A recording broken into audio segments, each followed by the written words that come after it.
Common sense lang sa isa nating kasamahan na pilit naghahanap ng original signed copy at ginawa pang dahilan sa hindi niya pagpirma. It should be understood that the digital version serves as the formal notification of the report's contents, Mr. President. For the record, the Partial Committee report was circulated on February 11, 2026 to the members of this committee for thorough study and consideration. As provided in our rules, Section 1, Article 5, Blue Ribbon Committee Rules, committee reports must be signed by a majority of the committee's members before they can be filed with the Bills and Index Division of the Senate. Given the scale of the investigation and the details of the discussion, which, as you all know, reached more than 400 pages, sans the annexes, each member has been afforded more than sufficient time to examine and scrutinize the full substance of the report.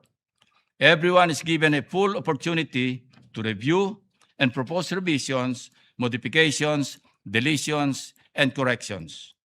In line with Senate practice, we have provided an advanced portable document format or PDF copy to every office to allow our members to sufficient time for review.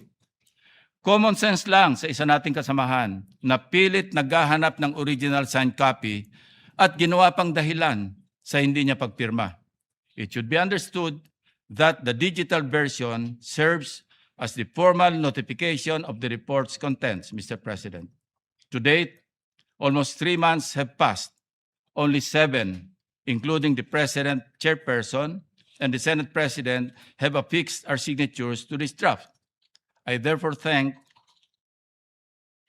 our colleagues, Senator Erwin Tulfo, our Vice Chairman, Senator Risa Ontiveros, Senator Bam Aquino, Senator Kiko Pangilinan, and the latest, Senator Rafi Tulfo, who have signed the partial report.